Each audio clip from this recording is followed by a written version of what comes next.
नमस्कार, लोकतंत्र देख रहे हैं आप। मैं हूं आपके साथ नेहा दुबे। यूं तो वाराणसी के सांसद और प्रधानमंत्री नरेंद्र मोदी जब अपने संसदीय क्षेत्र काशी आते हैं तो देश ही नहीं दुनिया की निगाहें उन पर टिकी जाती है।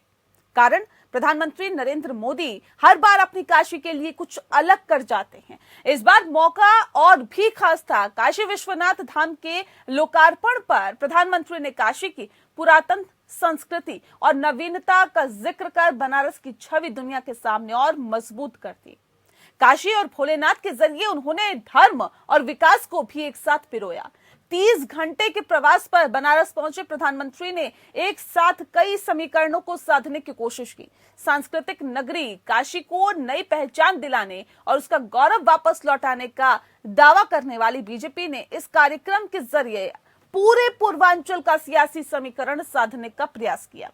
मोदी की राजनीतिक परिपक्वता और सधी हुई रणनीति की झलक उनके हर कदम में दिखाई दी और शायद यही वजह रही कि पहली बार सोशल मीडिया पर काशी विश्वनाथ धाम सुबह से लेकर रात तक टॉप ट्रेंड कर रहा है। दुनिया भर में काशी विश्वनाथ सहित 10 हैशटैग छाए रहे।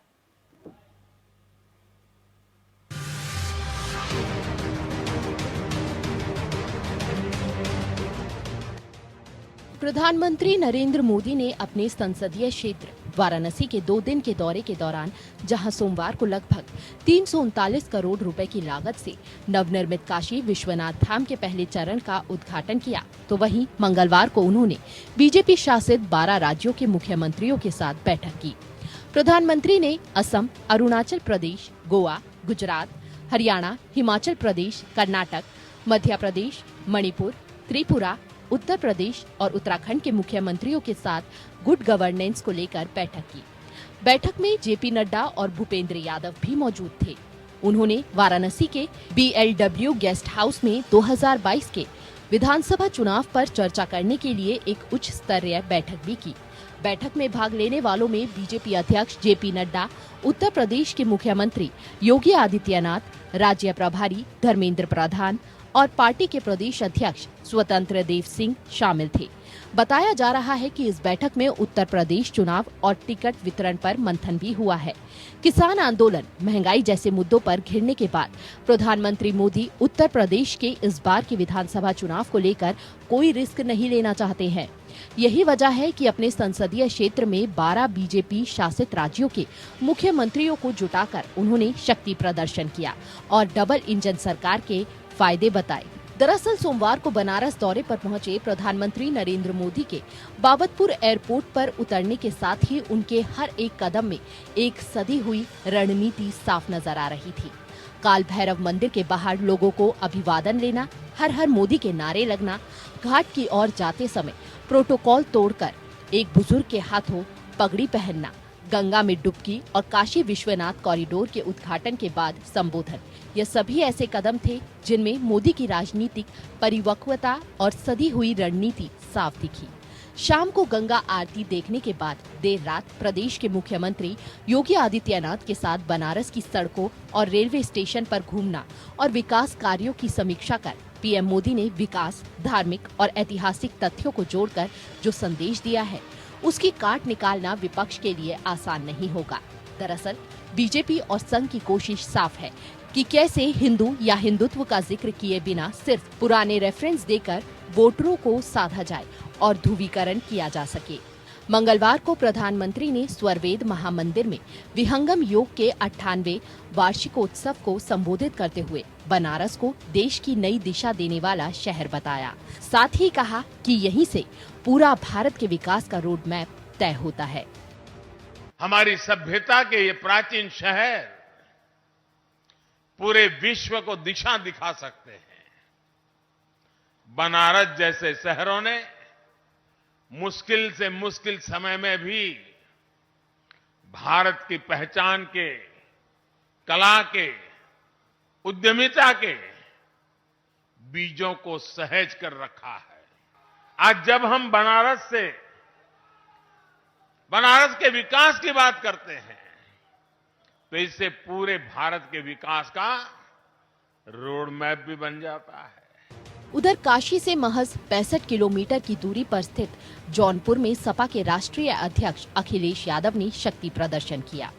भारतीय जनता पार्टी को आप जानते हो, हम भी जानते हैं। क्या भारतीय जनता पार्टी ये बताएगी कि सबसे पहले काशी विश्वनाथ कॉरिडोर के लिए जो भवन लिया गया था, क्या समाजवादी सरकार में नहीं लिया गया? अगर वो जवाब दे दें, सच बोल दें, मंदिर में खड़े होकर के सच बोल दें अगर ये, तो जवाब हमसे भी ले जाना। नाम बदलने वाला, रंग बदलने वाली सरकार, दूसरों के काम अपने काम बताने वाली सरकार, जो कैंची कहीं से आता, फीता कहीं से आता, काट करके जो अपने नाम कर रहे हैं, इनको जनता बदल देगी। जनता बदलाव चाहती है।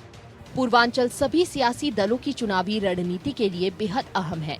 यहाँ पर यूपी की 1/3 विधानसभा सीटें आती हैं। साथ ही छोटी छोटी जातियों की वजह से 5000 से 7000 वोट बैंक काफी मायने रखते हैं। इसलिए बीजेपी से लेकर समाजवादी पार्टी भी पूर्वांचल पर दांव लगा रही है। यूपी की राजनीति में माना जाता है कि लखनऊ की कुर्सी का रास्ता पूर्वांचल से होकर जाता है। आंकड़े गवाह है, जिस पार्टी को पूर्वांचल के मतदाताओं का साथ मिला, उसे लखनऊ की गद्दी मिल गई। 2017 में बीजेपी को जहां इसका फायदा मिला, वहीं 2012 में समाजवादी पार्टी को पूर्वांचल से 100 से ज्यादा सीटें मिली थी, जबकि 2007 में बहुजन समाज पार्टी को 80 से ज्यादा सीटें मिली थी और सभी दलों ने बहुमत के साथ सरकार बनाई थी। पूर्वांचल में करीब 150 विधानसभा सीटें हैं, यानी पूरे प्रदेश की 1/3 सीटें इस क्षेत्र से आती हैं। और पिछले चुनावी नतीजों को देखा जाए तो साफ है कि बीजेपी की 312 सीटें जीतने में पूर्वांचल का बड़ा योगदान रहा है। बीजेपी को पूर्वांचल में 2017 के विधानसभा चुनावों में 100 से ज्यादा सीटें मिली थी। बीजेपी के लिए पूर्वांचल इसलिए भी अहम है क्योंकि प्रधानमंत्री मोदी बनारस से सांसद है, तो मुख्यमंत्री योगी आदित्यनाथ की कर्मस्थली गोरखपुर पूर्वांचल में है। जाहिर है, ऐसे में पूर्वांचल की लड़ाई अब रोचक होती जा रही है। एक तरफ बीजेपी के ऊपर 2017 जैसा प्रदर्शन दोहराने का दबाव है, तो सपा और दूसरे दलों को सत्ता में वापसी के लिए पूर्वांचल सत्ता की चाबी के रूप में दिख रहा है। Bureau report, APN। तो यूं तो वाराणसी के सांसद और प्रधानमंत्री नरेंद्र मोदी जब अपने संसदीय क्षेत्र जाते हैं काशी, तो वहां पर जाहिर तौर पर पूरी दुनिया की निगाहें रहती है और कुछ ऐसा अलग करते भी हैं कि सभी के आकर्षण का केंद्र बन जाते हैं। और ऐसे में जाहिर तौर पे इस बार भी जो लोकार्पण, जो शिलान्यास, जो तमाम चीजें की जा रही है, उस पर विपक्ष की तो नजरें है ही, साथ ही साथ पूरे देश विदेश की भी नजरें लगातार टिकी हुई है। लेकिन अब ऐसे में उत्तर प्रदेश विधानसभा चुनाव के साथ साथ बात यहां पर साख बचाने की भी है। साख इसलिए भी क्योंकि वाराणसी संसदीय क्षेत्र है प्रधानमंत्री नरेंद्र मोदी का, और पूर्वांचल से ही आते हैं योगी आदित्यनाथ, जिनकी कर्मस्थली है गोरखपुर। ऐसे में अब साख तो बचाना ही है, साथ ही साथ ये भी दबाव है कि 2017 चुनाव में जो नतीजे आए थे उससे बेहतर प्रदर्शन आखिर कैसे हो। आज इस विषय पर हम तफसील से चर्चा करेंगे। हमारे साथ खास मेहमान मौजूद है, उनसे आपका परिचय करा देते हैं। दीपक बघेल जी इस वक्त हमारे साथ हैं, स्पोक पर्सन है बीजेपी यूपी के। डॉक्टर अभिषेक राय हमारे साथ हैं इस वक्त, स्पोक पर्सन है सपा के। विवेकानंद पाठक इस वक्त हमारे साथ है, जनरल सेक्रेटरी है कांग्रेस यूपी के। आप सभी का बहुत स्वागत है। सबसे पहला सवाल मेरा दीपक बघेल जी आपसे ही है। बहुत सदी हुई नीति के तहत प्रधानमंत्री नरेंद्र मोदी को काशी के दौरे पर देखा जा रहा है। उन्हें पता है कि जनता के साथ कैसे कनेक्ट होना है, उन्हें पता है कि काशी वासियों के साथ कैसे कनेक्ट होना है, उन्हें वो मालूम है कि पूरे पूर्वांचल को साधना है अगर काशी से, तो क्या कुछ गतिविधियां करनी है, क्या कुछ प्रक्रियाओं का पालन करना है, किन मापदंडों पर खरे उतरना है कि हम पूरे पूर्वांचल को काशी से साध सके। और उसी कोशिश में प्रधानमंत्री लगे हुए हैं। क्या वाकई काशी से पूरे पूर्वांचल को साधा जा सकता है क्या? दीपक जी। धन्यवाद नेहा जी। पहले तो मैं कहना चाहूंगा कि जो आप बता रहे थे काशी से पूर्वांचल को साधने की साजिश है, तो ये किसी प्रकार से किसी को साधने की साजिश नहीं है। हमारी सांस्कृतिक चेतना के केंद्रों को तोड़कर भारत को जिस प्रकार से मानसिक तौर पर गुलाम बनाया गया था, आज उसका उद्गम होने का समय है और ये काशी से इसकी शुरुआत हुई है। जिस प्रकार से अयोध्या के अंदर राम मंदिर हुआ, ऐसी हमारी संस्कृति की चेतना पर लगातार प्रहार होता रहा है। जब बाहर के जो इन्वेडर्स आए, उन्होंने सबसे पहले यही काम किया, हमारे मंदिरों को तोड़ा, मठों को तोड़ा और उनको तोड़कर हमारी सांस्कृतिक विरासत को छिन्न भिन्न कर दिया और आज उसको सजो के रखने का काम है। तो ये पूरे भारतवर्ष के सभी लोगों को समर्पित है। उन सबको आज अपनी गौरवपूर्ण इतिहास पर, अपनी परंपराओं पर गर्व होगा कि किस प्रकार से हमारे यहाँ पर काशी विश्वनाथ कॉरिडोर का जो विकास कार्य हो रहा है, पूरे भारतवर्ष के लोग हैं। तो ये किसी प्रकार से कोई राजनीतिक स्टैंड नहीं है, ये केवल और केवल हमारी सांस्कृतिक चेतना को पुनर्जन्म है या पुनर्रूप से स्थापित करने की बात। ठीक है, ये राजनीतिक तौर पर साधने की कोशिश नहीं है। डॉक्टर अभिषेक राय, क्यों आप लोगों को ऐसा लगता है कि पूर्वांचल साधने की कोशिश कर रहे हैं? उत्तर प्रदेश में विधानसभा चुनाव है, इसलिए लोकार्पण और शिलान्यास का दौर जारी है, इसीलिए प्रधानमंत्री नरेंद्र मोदी से लेकर बीजेपी के राष्ट्रीय अध्यक्ष, तमाम मंत्री, उत्तर प्रदेश के मुख्यमंत्री लगातार कार्यक्रम पे कार्यक्रम कर रहे हैं। सिर्फ और सिर्फ कोशिश यही है कि किसी भी तरह से पूर्वांचल की जनता, उत्तर प्रदेश की जनता को साधा जा सके। जबकि दीपक जी कह रहे ऐसा कुछ नहीं है, हम राजनीतिक तौर पे इसे नहीं देखते, आर्थिक तौर पे भी नहीं देखते, हम तो सिर्फ आस्था के तौर पर देखते हैं। देखिए, सबको पता है, अगर इस सरकार ने 4.5 साल कुछ काम किया होता तो इनके बड़े बड़े नेताओं को दिल्ली से लेके, नागपुर से लेके उत्तर प्रदेश के गली गली में चौराहा चौराहा नहीं घूमना होता। ये अगर ये अपने काम पे लड़ते, 4.5 साल ये सोते रहे। अब चुनाव आ गया तो इनको याद आ रही है उत्तर प्रदेश की। जब सेकेंड वेव में कोरोना में गंगा में लाशें बह रही थी, तब माननीय प्रधानमंत्री जी दीदी और दीदी कर रहे थे, और क्या कहते हैं माननीय मुख्यमंत्री जी वो प्रचार जीवी बन के वहाँ की फोटो खींचने गए थे बंगाल की। तो सबको पता है कि ये किस वजह से हो रहा है। ठीक है, सबको पता है ये किस वजह से हो रहा है। विवेकानंद पाठक जी, किस वजह से हो रहा है सर, आप भी बता दीजिए। तो पूरी तरीके से सब जानते हैं कि जैसे ही चुनाव आता है, ये उस राज्य में सांप्रदायिक शक्तियां पूरी तरीके से सक्रिय हो जाती हैं और पूरी तरीके से इनका जो चुनाव होता है वो पोलराइजेशन पे होता है। ये सिर्फ और सिर्फ धर्म, जाति, मजहब के नाम से नफरत फैलाकर सियासत करते हैं और उसी के आधार पर सत्ता हासिल करते हैं। लेकिन देश और प्रदेश की जनता अब जागरूक हो चुकी है। ये लाख कोशिश करें चुनाव का एजेंडा बदलने का, नैरेटिव बदलने का, लेकिन जनता पूछेगी कि महंगाई में इतनी महंगाई कैसे है, हम महंगाई से मर रहे हैं, सिलेंडर 1000 रुपए का हो गया है, पेट्रोल 100 रुपया है, सरसों का तेल 200 रुपया है। आप इस पे जवाब देना होगा। देश की जनता, प्रदेश की जनता पूछेगी कि बेरोजगारी जो चरम पे है, पिछले 40 सालों में अपने चरम पे बेरोजगारी है, उस पे जवाब देना होगा।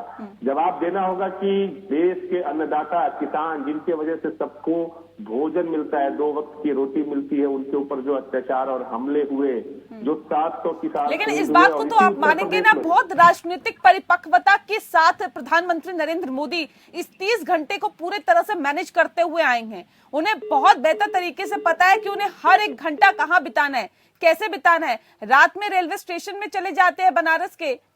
आवाज पहुंच रही है आपके पास विवेकानंद पाठक जी? ठीक है, अभिषेक जी आपसे मेरा सवाल है, इस बात को तो आप मानेंगे ना सर कि बहुत राजनीतिक परिपक्वता के साथ जिस बात का जिक्र हम लगातार करते हुए आते हैं कि प्रधानमंत्री को ये बहुत बेहतर तरीके से मालूम है कि अगर उनका दौरा है तो वो कहां पर चोट करें कि लोगों की भावनाएं निकल के सामने आए। और यही कहीं ना कहीं हम 30 घंटे के दौरे में देख रहे हैं। 2 दिवसीय दौरा प्रधानमंत्री का है काशी में, लेकिन वो बहुत बेहतर तरीके से जानते हैं कि इस 30 घंटे को उन्होंने कैसे यूटिलाइज करना है। डॉक्टर अभिषेक राय, देखिए, वही चीज तो कह रहा हूँ, इन लोग के पास, ये लोग मैनेजमेंट ज्यादा अच्छा करते हैं, इवेंट मैनेज करते हैं। अगर इतना इन लोगों ने देश की जनता को मैनेज किया होता तो आज ये दिन ना देखने पड़ते।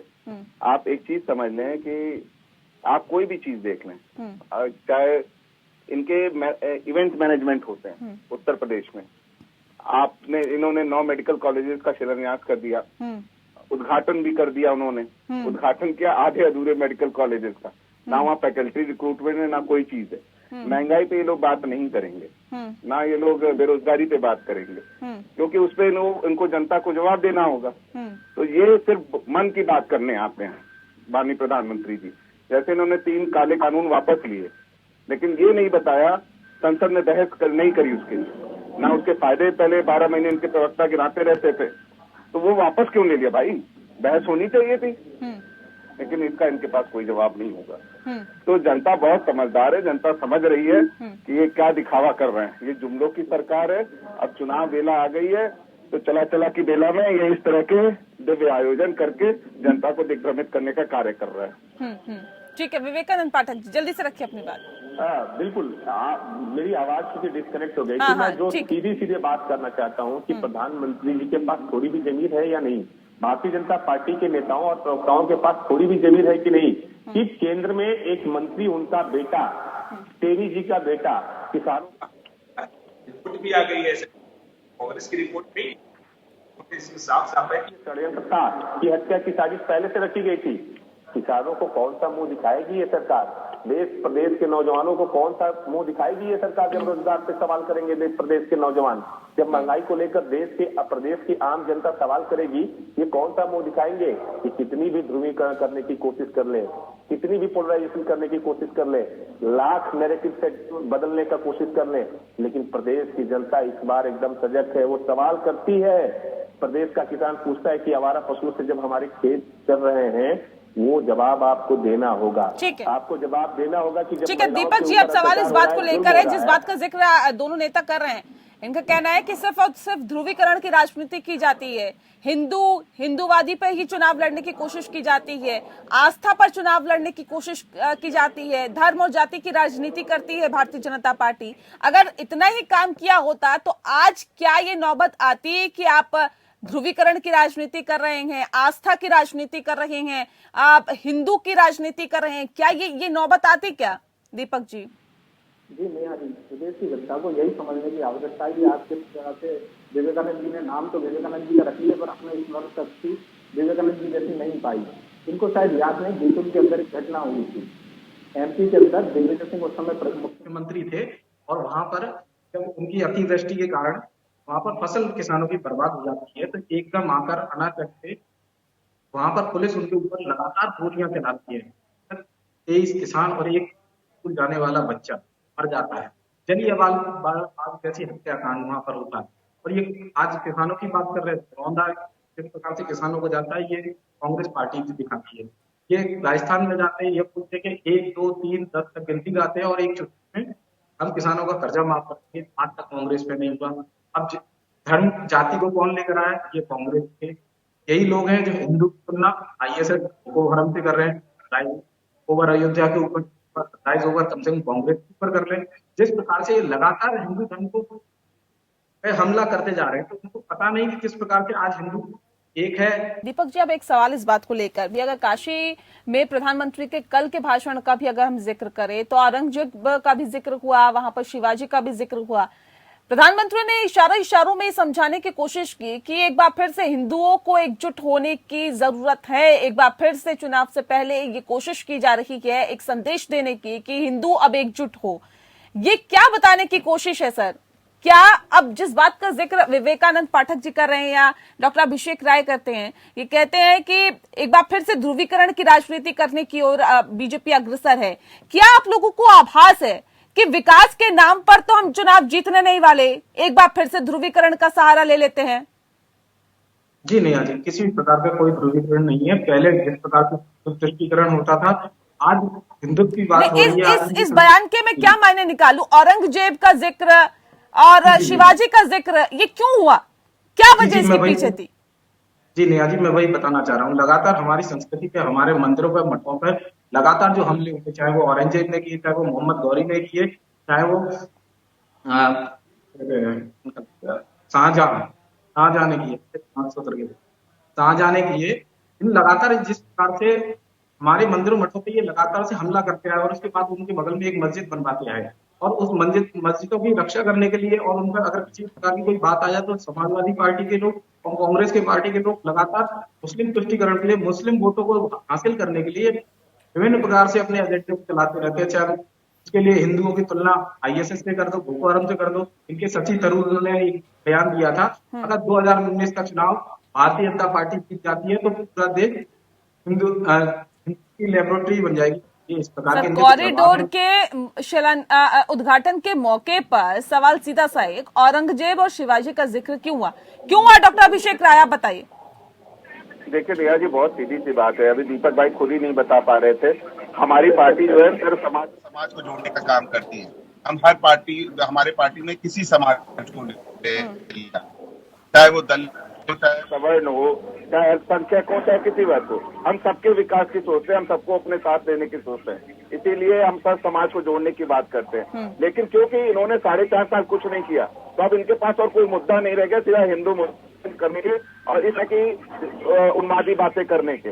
तो ये बहुत सीधी से एक सेट एजेंडे पे ये लोग काम कर रहे हैं। आप लोग देख लीजिए, अभी ये बात करेंगे देशभक्ति की सारी चीजें बात करेंगे। अरे साहब, किसी को आपको आपके सर्टिफिकेट की जरूरत नहीं है। हम लोग भी उतने बड़े देशभक्त हैं, हम लोग भी उतने बड़े हिंदू हैं। किसी की सर्टिफिकेट की हम लोग जरूरत नहीं है।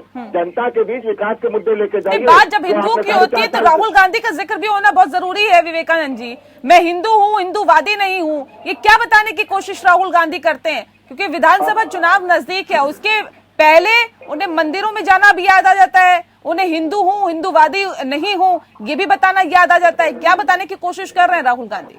नहीं, देखिए, ये चुनाव के समय की बात नहीं है। ये सीधी सी बात है कि जिस तरीके का नैरेटिव ये सेट करने की कोशिश करते हैं, वो ऐसे लोगों को जवाब है जो स्पष्ट तौर पे साफ है। महात्मा गांधी जी जो हमारे राष्ट्रपिता हैं, देश के पूरे देश के राष्ट्रपिता हैं और देश की आजादी की लड़ाई में जिस तरह का उनका योगदान रहा पूरा देश जानता है।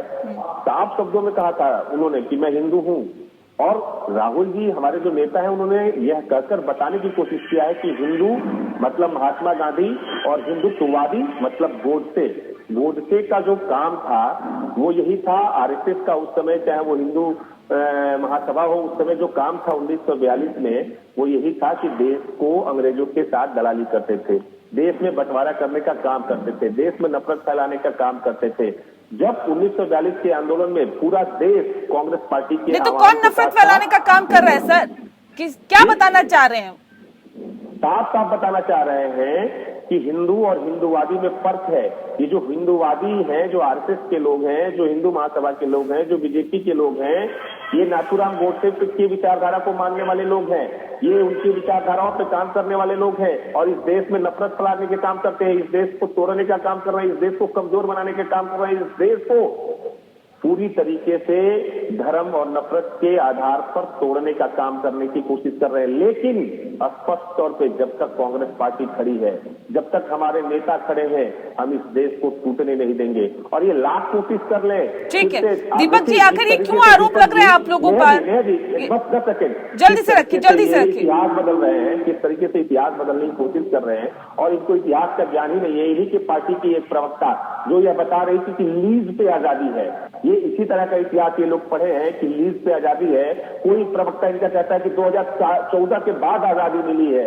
अब इस तरह के जब इतिहास ये लोग पढ़ रहे हैं जिसमें इनको पढ़ाया जाता है कि 2014 के बाद आजादी मिली है, 100 साल की लीज पे आजादी है, तो आप इनसे क्या उम्मीद कर सकते हैं? ये 1942 से 47 से पहले जो काम कर रहे थे वो काम आज भी कर रहे हैं। बिल्कुल सेम वही परिस्थिति है। 1942 में जब देश आजादी की लड़ाई लड़ रहा था, करो या मरो का नारा लगा रहा था, भारत छोड़ो आंदोलन में हिस्सा ले रहा था, पूरे देश के किसान नौजवान उस आंदोलन के साथ थे। ये लोग अंग्रेजों के साथ थे, दलाली कर रहे थे और देश में हिंदू मुसलमान ठीक है दीपक जी, क्यों इस तरह के आरोप लग रहे हैं?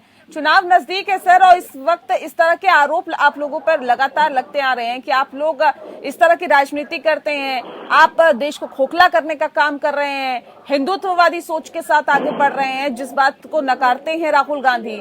और लगातार प्रधानमंत्री इस बात को कहते हैं कि हमारे देश की यही खूबी है, यही खासियत है, यही खूबसूरती है कि हम सभी धर्मों के लोग एक साथ बहुत सद्भाव और प्रेम के साथ रहते हैं। लेकिन इस तरह के आरोप मौजूदा सरकार पर लगना, ये कितना गंभीर है? देखिए नेहा जी, सबसे पहले तो इन लोगों को ये समझना चाहिए कि जब ये तुष्टीकरण की बात करते हैं, हिंदुओं के खिलाफ बात करते हैं, तो ये अपने ऊपर नहीं कहते थे कि हम अपने क्या कहते हैं सांप्रदायिकता की बात कर रहे हैं। पर अगर एक बहुसंख्यक समाज के बारे में अगर कोई बात करता है तो वो सांप्रदायिकता है। ये कहाँ का न्याय है, ये समझ में नहीं आता। 7 पुरियां हैं, ये मोक्षदायिनी है। एक हिंदू धर्म में पैदा होने वाले व्यक्ति के लिए कि 7 पुरियां हैं, वहां पर दर्शन करने से मोक्ष की प्राप्ति होती है। तो ये हिंदू धर्म की एक सांस्कृतिक विरासत है जो हम लोग लगातार बहुत लंबे समय से उनका अनुपालन करते आए हैं, अनुसरण करते आए हैं। मैं हिंदू धर्म में पैदा हुआ तो मेरे भी कुछ न कुछ ऐसी सांस्कृतिक हमारे लोगों की हैं, पूरे विचार हैं, तो उन लोगों को पालन करते हैं। हमारे यहाँ जन्म से लेकर मृत्यु तक लगातार कई सारे संस्कारों का हम पालन करते हैं।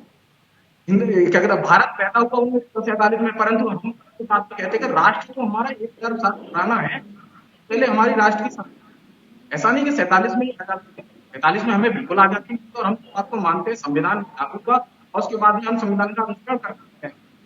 करते भी है, तो उसके साथ साथ हमें उस राष्ट्र की विरासत का भी ध्यान रखना चाहिए जो बहुत लंबे समय से है।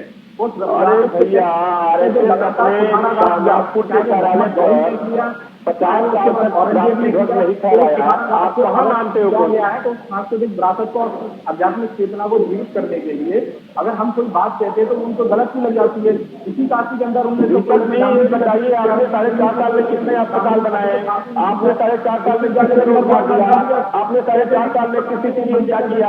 आपने 4.5 साल में कितनी कंपनियां बनाई? आपने 4.5 साल में कितने रोड बनाए? आपने 4.5 साल में कितना इंफ्रास्ट्रक्चर तैयार किया? आपने 4.5 साल में कितने प्राथमिक विद्यालय बनवाए? आपने 4.5 साल में कितने शिक्षण संस्थान बनवाए? आपके पास कोई जवाब नहीं है। नेटवर्क से गायब है आप, और जिस तरह से आपका नेटवर्क छोड़ रहा है ना, इसी तरह से सत्ता भी छोड़ने जा रहे हैं, आप ये जान लीजिए। ठीक है अभिषेक राय, अब सवाल इस बात को लेकर है, क्या सर मोदी के मेगा इवेंट ने विपक्षी पार्टियों को अपनी रणनीति बदलने पर मजबूर कर दिया है क्या? बिल्कुल नहीं नेहा जी, हमारी रणनीति बहुत मजबूत है, क्योंकि हम जनता से जुड़े हुए मुद्दे उठा रहे हैं, चाहे वो महंगाई का हो, चाहे बेरोजगारी का हो, चाहे वो किसानों का हो। आप ये बताएं, किसानों की आय दुगनी करने आए थे और एमएसपी पे माननीय प्रधानमंत्री जी ने खुद कहा कि एमएसपी को स्टैंडिंग कमेटी में भेज रहे हैं, तो जब एमएसपी ही नहीं मिल रही है तो आय कहाँ से दुगनी होगी? इन्होंने बड़ी बड़ी होर्डिंगें लगा रखी हैं नोएडा से लेके गाजीपुर तक कि आय दुगनी कर दी। खाद मिलती नहीं, खाद के दाम डबल हो गए, डीएपी नहीं।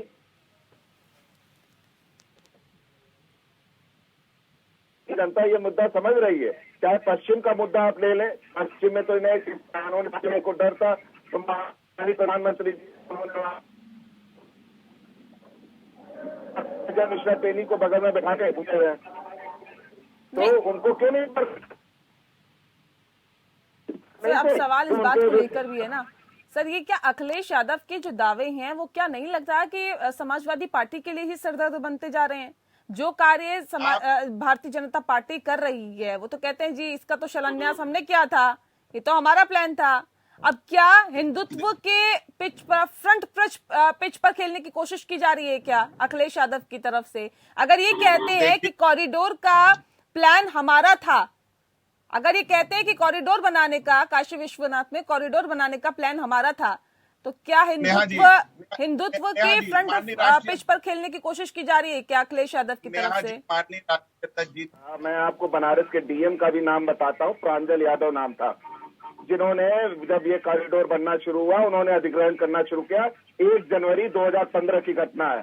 माननीय प्रधानमंत्री 2014 में क्या कहते हैं सत्ता में आए थे, तो मैंने तो डीएम तक का नाम बता दिया। तो माननीय राष्ट्रीय अध्यक्ष जी ने कभी नहीं कहा, उन्होंने कहा हम देश का समग्र विकास चाहते हैं, उत्तर प्रदेश का भूमि अधिग्रहण किसके कार्यकाल में हुआ? आपके कार्यकाल में हुआ था? काम होना शुरू हो गया था? मैंने डीएम का नाम, मैंने आपको डीएम का नाम बताया। कार्य होना शुरू हो गया था क्या जी? कार्य होना शुरू हो गया था क्या? अगर बिना भूमि अधिग्रहण के, बिना मुआवजा दिए आप कैसे काम शुरू कर पाएंगे? तो आपकी पार्टी के नेता अगर जया बच्चन ये कहती हैं कि जो दुकानें टूटी, जो लोगों के घर टूटे, जो जमीन अधिग्रहण की गई उसका मुआवजा नहीं दिया, अब वो बीजेपी सरकार ने नहीं दिया या आपकी सरकार ने नहीं दिया? किसने नहीं दिया? देख लीजिए, हमारी सरकार में प्रक्रिया प्रारंभ हो चुकी थी, मैंने इसीलिए बोला। आपकी आवाज ठीक से नहीं पहुंच पा रही है, आपकी आवाज नहीं आ पा रही डॉक्टर अभिषेक राय, आपसे फिर से कनेक्ट करने की हम कोशिश करते हैं। विवेकानंद पाठक जी, क्या अब हिंदुत्व की ही कहीं ना कहीं पिच पर तमाम और राजनीतिक पार्टियां खेलने की कोशिश कर रही है? क्या कांग्रेस पार्टी भी उसी ट्रैक पे चल रही है क्या? बिल्कुल नहीं, बिल्कुल नहीं। ये सपा, बसपा और भाजपा का काम है कि वो कभी हिंदुत्व की बात करते हैं, कभी जात की बात करते हैं, कभी भाषा की बात करते हैं, कभी क्षेत्र की बात करते हैं। कांग्रेस पार्टी का एकदम एजेंडा साफ है। कांग्रेस पार्टी जिन मुद्दों पर चुनाव लड़ने जा रही है, और कांग्रेस पार्टी की नेता उत्तर प्रदेश की प्रभारी प्रियंका गांधी जी जिन मुद्दों पर चुनाव लड़ रही है वो साफ है। अभी उन्होंने महिलाओं के अधिकार को लेकर महिला मैनिफेस्टो जारी किया है, आप उसमें देख सकती हैं कि किस तरीके से उन्होंने महिलाओं को 3 सिलेंडर देने की बात की है। अभी प्रियंका गांधी जी दुर्गा स्तुति के साथ अपने भाषण की शुरुआत की जाती है, वो क्या था? तो इसमें दिक्कत क्या है? यदि छात्राओं दिक्कत तो किसी में भी नहीं होती, दिक्कत तो किसी भी बात में नहीं होती सर। अगर प्रधानमंत्री नरेंद्र मोदी औरंगजेब और शिवाजी का जिक्र कर रहे हैं तो फिर उसमें दिक्कत क्या है? किस चीज में दिक्कत है आप लोगों को बताइए ना। स्कूटी में कोई धर्म है क्या? स्कूटी में कोई जाति है क्या? या हमने कहा कि किसी एक जाति विशेष और धर्म विशेष के लोग छात्राओं को स्कूटी देंगे? हमने तो स्कूटी की बात नहीं कर रही हूँ मैं, स्तुति की बात कर रही हूँ, दुर्गा स्तुति की। नहीं, दुर्गा स्तुति। अच्छा ये बताइए, यदि इस हमारे देश की जो नारी है, जो नारी शक्ति है, यदि उसको दुर्गा अवतार में दिखाया जा रहा है तो इसमें दिक्कत क्या है? किसको दिक्कत है भैया? ये पुरुषवादी मानसिकता के लोगों को दिक्कत हो सकती है कि नारी को सिर्फ आरएसएस के लोग उसी रूप में देखना चाहते हैं, दुर्गा के रूप में नहीं देखना चाहते हैं। वो सिर्फ नारियों का शोषण करना, और इसीलिए एनसीआरबी का डाटा उठा के देख लीजिए, उत्तर प्रदेश अपराध के ग्राफ में नंबर 1 है। महिलाओं के ऊपर शोषण के और उनके ऊपर हो रहे बलात्कार के नंबर 1 है। महिलाओं के ऊपर लगातार अत्याचार हो, चाहे वो हाथरस की घटना हो, उन्नाव की घटना हो, और इन सारी घटनाओं में सिर्फ उत्तर प्रदेश में केवल एक नेता को आप पाएंगी जो उसके साथ आवाज बनकर खड़ी रही। लड़की हूं, लड़ सकती हूं का नारा जो प्रियंका गांधी जी ने दिया है, उससे ये लोग घबरा गए हैं। हमारा एजेंडा, हमारा नैरेटिव दीपक जी, क्राइम में नंबर 1 है उत्तर प्रदेश। इस तरह के आरोप लग रहे हैं। क्या कॉरिडोर का शिलान्यास और एक्सप्रेसवे का अगर शिलान्यास करके क्या उन तमाम चीजों को ढका जा सकता है क्या दीपक जी? बिल्कुल मेरे साथी कभी नहीं कहेंगे। हनुमानगढ़ में जिस प्रकार से दलित के साथ में जिस प्रकार से उसका वीडियो पूरा सोशल मीडिया पर वायरल हुआ था, उसको मार दिया जाए, ये बिल्कुल नहीं कहेंगे। जब एमपी के एक लड़का विधायक, उसका लड़का रेप केस का आरोपित होता है और उससे मीडिया के सामने पूछा जाता है और प्रियंका गांधी उसका जवाब देने से मना कर देती, तो इनका इस नारा का मतलब पता पड़ जाता है कि ये लड़की हैं और लड़ सकती हैं। अब इनकी दूसरी बात पे आ जाते थे। इनका पड़ोसी राज्य छत्तीसगढ़ के अंदर, छत्तीसगढ़ के अंदर मुकेश बघेल के यहाँ पे सबसे ज्यादा माइनर गर्ल्स के साथ में रेप होता है। ये वाली बात ये कभी एक्सेप्ट नहीं करेंगे। जिस प्रकार से राजस्थान के अंदर सबसे ज्यादा रेपों की घटना आई है, एनसीआरबी की रिपोर्ट में आई, ये इस बात पे बात नहीं करेंगे। और ये उत्तर प्रदेश की बात करेंगे, जिसमें उत्तर प्रदेश के अंदर सबसे ज्यादा क्राइम रेट कम हुआ। किस प्रकार से क्राइम स्टेट के नाम से आना जाता है उत्तर प्रदेश, उसी के अंदर 1866 करोड़ रुपए की तो हमने केवल उन भूमि माफियाओं से जमीन अधिग्रहण की थी, उन लोगों की जमीन वापस करवाई, और वो लोक कल्याण की योजनाओं में वो सारा पैसा लगेगा। उसी उत्तर प्रदेश के अंदर जिस प्रकार से अतीक अहमद और मुख्तार अंसारी जैसे गुंडे और बाहुबली चलते थे पूर्वांचल के अंदर, आज वो जेल के अंदर हैं और वो सलाखों के पीछे हैं। और 45,000 से ज्यादा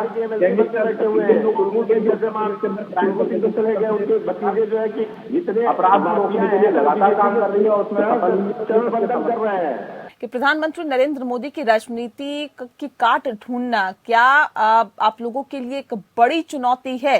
क्योंकि जिस तरह से प्रधानमंत्री नरेंद्र मोदी काशी के दौरे पर हैं और जो उनके फिलहाल एक्टिविटी दिखाई दे रही है, कल उन्होंने जिस तरह से विश्वनाथ धाम को मूर्त रूप देने वाले श्रमिकों के साथ उनके ऊपर पुष्प वर्षा की, उनके साथ बैठकर खाना खाया, जिस तरह से ये पूरा कार्यक्रम हुआ, कहीं ना कहीं वो बहुत सधे हुए तरीके से आगे बढ़ रही हैं। तो क्या उनकी राजनीतिक काट ढूंढना आप लोगों के लिए एक बड़ी चुनौती है क्या?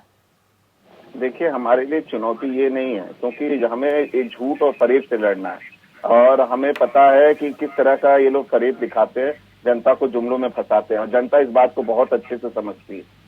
जनता ने देख लिया कि 2018 में कहते थे कि 15 लाख आपके खातों में आएंगे, बाद में 1 साल बाद माननीय अमित शाह जी ने कहा कि भाई वो तो चुनावी जुमला था।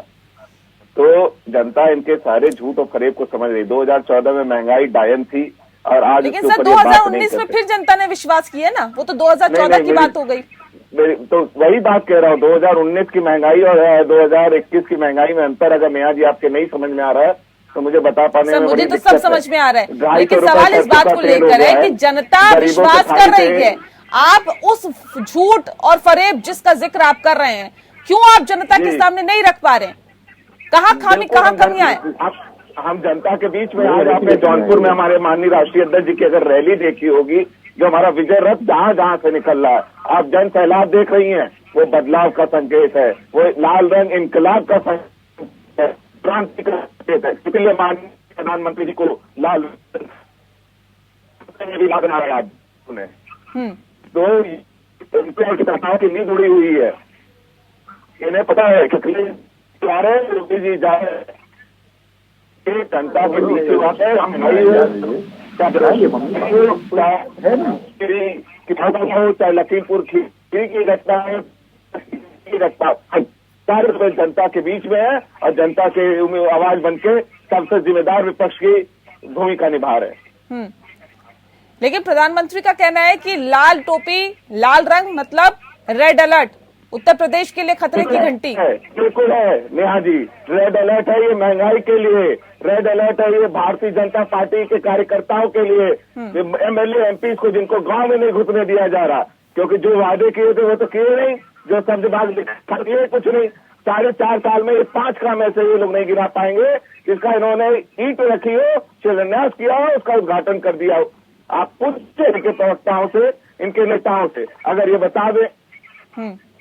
ठीक है विवेकानंद पाठक जी, क्योंकि भारतीय जनता पार्टी की लड़ाई सपा से नजर आ रही है और सपा की भारतीय जनता पार्टी से, लेकिन इस बीच प्रियंका गांधी भी खूब एक्टिव है। क्या लगता है कि अगर वो पूरे 5 साल एक्टिव रहती तो आज जो चीजें हैं, लड़ाई जो है वो बीजेपी की कांग्रेस के साथ होती है और कांग्रेस की बीजेपी के साथ? नेहा जी, मैं स्पष्ट कर देना चाहता हूं आपके चैनल के माध्यम से कि समाजवादी पार्टी और भारतीय जनता पार्टी ये भले ही अपने आप को ये प्रदर्शित कर रहा हो कि लड़ाई हम लोग के बीच में है, लेकिन उत्तर प्रदेश की जनता यह देख रही है कि पिछले 2 साल से वास्तव में उनके मुद्दे पर कौन लड़ रहा है। आप देख लीजिए ना, उत्तर प्रदेश में पिछले 2 सालों में उम्भा से लेकर और लखीमपुर तक, चाहे आप उम्भा हो, चाहे उन्नाव हो, चाहे वो हाथरस हो, चाहे आगरा हो, चाहे कोई भी जगह हो, अभी इलाहाबाद में हाल ही में जिस तरीके से 4 दलित परिवार के लोगों की हत्या हो गई, प्रियंका गांधी जी खड़ी थी। तो उत्तर प्रदेश की जनता, चाहे वो किसान हो, चाहे महिलाएं हो, चाहे नौजवान हो, हर तबका यह देख रहा है कि पिछले 2 साल से सड़क से लेकर सदन तक यदि कोई पार्टी लड़ रही है हमारे मुद्दे पर तो वो कांग्रेस पार्टी है, और कोई नेता यदि लड़ रही है तो वो प्रियंका गांधी जी हैं। तो उत्तर प्रदेश की जनता का विश्वास प्रियंका गांधी जी में है, उत्तर प्रदेश की महिलाओं का विश्वास प्रियंका गांधी जी में है, उत्तर प्रदेश के किसानों का विश्वास प्रियंका गांधी में है, उत्तर प्रदेश के नौजवान जो बेरोजगारी के दम झेल रहे हैं, आत्महत्या करने के लिए प्रेरित हो रहे हैं, उनका भी केवल एक ही आशा की किरण दिख रही है, वो है प्रियंका गांधी। क्योंकि लगातार प्रियंका गांधी जी हर मुद्दे पर पिछले 2 सालों से, आप देख लीजिए, यही नहीं कोरोना के काल में, चाहे वो पहली वेव आई हो चाहे दूसरी वेव आई हो, ये सपा हो चाहे भाजपा हो, ये अपने अपने घरों में बंद थे। सपा के नेता ट्विटर पे राजनीति कर रहे थे, भारतीय जनता पार्टी के लोग अपने घरों में कैद हो गए थे, तब कांग्रेस पार्टी के कार्यकर्ता प्रियंका जी के आह्वान पर बाहर निकलकर सड़क पे आके लोगों को, जो पैदल लोग चल रहे थे, उनकी मदद कर रहे थे, उनको सैनिटाइजर बांट रहे थे, दवाइयां बांट रहे थे, खाना बांट रहे थे। यहाँ तक कि प्रियंका गांधी जी ने तो योगी सरकार को बस भी दिया था और ये भी कहा था कि यदि भाजपा का झंडा लगा के बस से लोगों को पहुंचवाना है तो पहुंचवा दो। लेकिन ये जालिम सरकार हमारे लोगों को, प्रदेश के लोगों को, देश के लोगों को पैदल चलने पर मजबूर किया था। और अब देखिए, जब मोदी जी की सरकारी रैली होती है, योगी जी की सरकारी रैली होती है, तो बसों का प्रयोग किया जाता है। लेकिन उस समय हमारे जब मजबूर पैदल चल रहे थे और गंगा में पूर्वांचल पर जिसने कब्जा किया है उसने उत्तर प्रदेश की सत्ता पर कब्जा किया है, यानी कि लखनऊ की गद्दी पर कब्जा किया है। लेकिन पिछले विधानसभा चुनाव में बीजेपी ने सबसे ज्यादा पूर्वांचल की सीटें निकाली थी, जबकि 2012 के विधानसभा चुनाव में समाजवादी पार्टी ने सीटें निकाली थी और उससे पहले बीएसपी ने निकाली थी। अब सवाल इस बात को लेकर है, इस जीत को दोबारा दोहराना ये कितना चैलेंजिंग है आप लोगों के लिए, क्योंकि एक तरफ आप लोग हैं और दूसरी तरफ तमाम और विपक्षी पार्टियां। क्या लगता है कि बहुत बड़ा चैलेंज है दोबारा इस जीत को दोहराना? जी नेहा जी, किसी प्रकार का कोई चैलेंज नहीं है। भारतीय जनता पार्टी लगातार विकास युक्त, भ्रष्टाचार मुक्त इस एजेंडे के साथ लगातार काम कर रही है। चाहे वो आध्यात्मिक केंद्रों की बात हो तो काशी विश्वनाथ कॉरिडोर बनता है, चाहे वो ये लोग लगातार चिल्लाते थे कि मंदिर कब बनाएंगे, तिथि कब बताएंगे, तो आज मंदिर भी बन रहा है और तिथि भी बताई जा रही है। चाहे वो कुशीनगर का एयरपोर्ट हो जिससे एक साधारण व्यक्ति भी हवाई मार्ग से आज पूरे देश के विभिन्न कोनों से जुड़ सकता है, चाहे वो पूर्वांचल का एक्सप्रेसवे हो, गाजीपुर का व्यक्ति अब सीधे दिल्ली से जुड़ सकता है, चाहे वो सरयू नहर बांध परियोजना हो जिससे वहां के लगभग 29 लाख किसानों को फायदा होगा। तो इस प्रकार भारतीय जनता पार्टी केवल और केवल विकास के एजेंडे में काम कर रही है। इन लोगों को उसमें गलतियां नजर आती हैं, ये गलत दृष्टिकोण से देखते हैं, विशेष दृष्टि दोष वाला एक चश्मा पहनते हैं, ये उस दृष्टिकोण से देखते हैं, तो इनको उसमें हमेशा खामियां नजर आती हैं। अगर इनकी सरकारें देखी जाए तो सबसे ज्यादा लंबे समय तक जनता कांग्रेस किस को दृष्टिकोण से देख रही है सर, और मायने वही रखता है। और वाकई कि आने वाले वक्त में पता चल जाएगा कि जनता ने आखिर किस दृष्टिकोण से देखा है। बहरहाल बहुत शुक्रिया आप सभी मेहमानों का हमारे साथ इस खास चर्चा में शामिल होने के लिए। लोकतंत्र में इतना ही। नमस्कार।